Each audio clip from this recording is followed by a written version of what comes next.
రాష్ట్రంలో వర్షాలు వరదల పరిస్థితి సహాయక చర్యలపై సీఎం రేవంత్ రెడ్డి మంత్రులతో సమావేశమయ్యారు. డిప్యూటీ సీఎం భట్టి విక్రమార్క, మంత్రులు శ్రీధర్ బాబు, సీతక్కతో వరద పరిస్థితిపై సమీక్షించారు. వరద ప్రభావిత జిల్లాల్లోని అధికారులను అప్రమత్తం చేయడంతో పాటు తక్షణం చేపట్టాల్సిన సహాయక చర్యలను ఎప్పటికప్పుడు మానిటర్ చేయాలని ముఖ్యమంత్రి ఆదేశాలు జారీ చేశారు.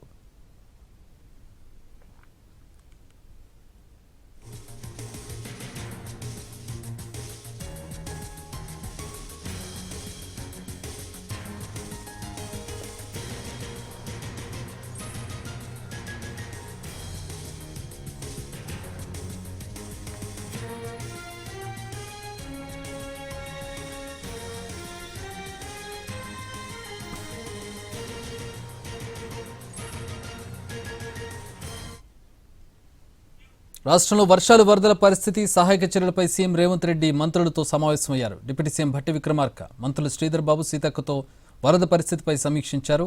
వరద ప్రభావిత జిల్లాల్లోని అధికారులను అప్రమత్తం చేయడంతో పాటు తక్షణం చేపట్టాల్సిన సహాయక చర్యలను ఎప్పటికప్పుడు మానిటర్ చేయాలని ముఖ్యమంత్రి ఆదేశాలు జారీ చేశారు.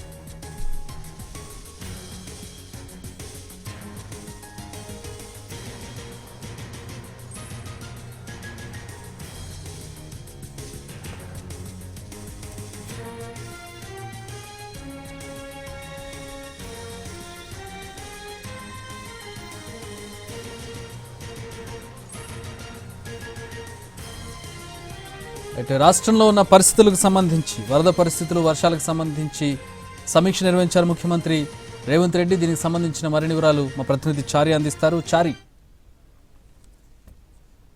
మంత్రులతో సమీక్ష సమావేశం నిర్వహిస్తున్నారు. ప్రధానంగా వరద తీవ్రత ఎక్కువగా ఉన్నటువంటి ఉమ్మడి మెదక్ జిల్లా, అలాగే ఉమ్మడి నిజామాబాద్ జిల్లాకు సంబంధించినటువంటి ఇన్ఛార్జి మంత్రులందరితో కూడా ఈ సమావేశం కొనసాగుతుంది. నిన్నటి నుంచి ఎడతెరిపి లేకుండా కురుస్తున్నటువంటి వర్షాలు, అలాగే చెరువులు తెగిపోవడం, గ్రామాలన్నీ కూడా నీట మునిగినటువంటి పరిస్థితుల నేపథ్యంలో ఎప్పటికప్పుడు జిల్లా యంత్రాంగంతో కూడా సీఎం రేవంత్ రెడ్డి నేరుగా మాట్లాడుతున్నారు. జిల్లా మంత్రులందరికీ కూడా ఇవాళ దిశానిర్దేశం చేశారు. అన్ని జిల్లాలో ఉన్నటువంటి ఎక్కడ ఎలాంటి సమస్యనైనా వెంటనే అధికారులను అప్రమత్తం చేసి అక్కడ ఉన్నటువంటి సహాయక చర్యలను ముమ్మరం చేయాలనేటువంటి ఆదేశాలు జారీ చేశారు. 1 గంట తర్వాత వాతావరణం అనుకూలిస్తే ఏరియల్ సర్వే చేయాలని సీఎం ఇప్పటికే నిర్ణయించుకున్నారు. 1 గంట ప్రాంతంలో వెదర్ అధికారులు కూడా 1 గంట ప్రాంతంలో వాతావరణం కొంత అనుకూలంగా ఉంటుంది అనేది సూచన చేసినటువంటి నేపథ్యంలో 1 గంట ప్రాంతంలో బేగంపేట ఎయిర్పోర్ట్ నుంచి అటు మెదక్, ఉమ్మడి మెదక్ జిల్లాలో ఏరియల్ సర్వే నిర్వహించాలని సీఎం నిర్ణయించారు. మంత్రులు శ్రీధర్ బాబు, సీతక్క, పొంగులేటి డిప్యూటీ సీఎం భట్టి విక్రమార్క వీళ్ళందరితో కూడా ఈ సమీక్ష సమావేశం కొనసాగుతుంది. అధికారులతో జిల్లా యంత్రాంగంతో పూర్తిగా ఎప్పటికప్పుడు మానిటర్ చేయాలని సిఎస్కి కూడా సీఎం ఆదేశాలు జారీ చేశారు. Thanks for the updates.